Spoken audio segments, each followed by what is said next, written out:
The Gruffalo's Child. The Gruffalo said that no Gruffalo should ever set foot in the deep dark wood. Why not? Why not? Because if you do, the big bad mouse will be after you. I met him once, said the Gruffalo. I met him a long, long time ago. What does he look like? Tell us, Dad. Is he terribly big and terribly bad? I can't quite remember, the Gruffalo said. Then he thought for a minute and scratched his head. The big bad mouse is terribly strong, and his scaly tail is terribly long.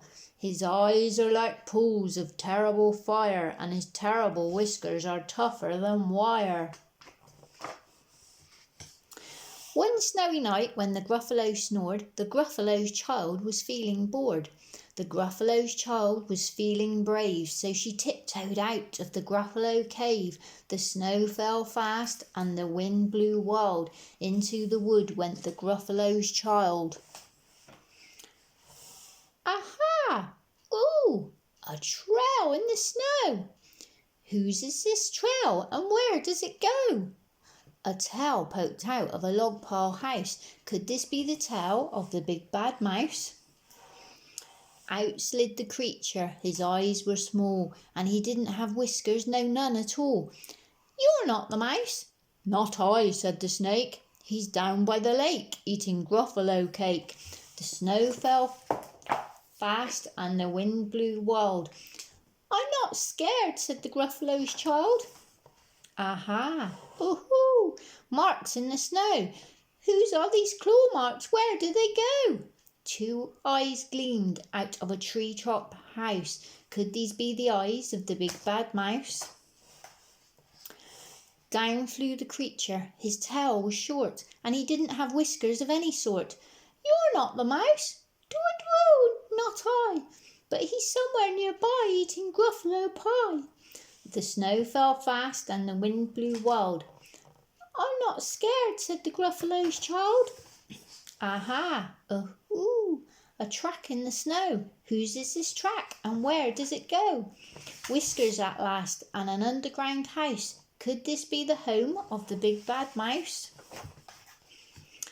Out slunk the creature. His eyes weren't fiery. His tail wasn't scaly. His whiskers weren't wiry. You're not the mouse. Oh no, not me. He's under a tree drinking Gruffalo tea. It's all a trick, said the Gruffalo's child, as she sat on a stump where the snow lay piled. I don't believe in the big bad mouse. But here comes a little one out of his house. Not big, not bad, but a mouse at least. You'll taste good as a midnight feast. Wait, said the mouse. Before you eat, there's a friend of mine that you ought to meet.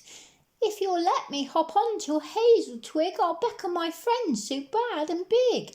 The Gruffalo's child unclenched her fist. The big bad mouse, so he does exist. The mouse hopped into the hazel tree. He beckoned and said, just wait and see. Out came the moon. It was bright and round. A terrible shadow fell onto the ground.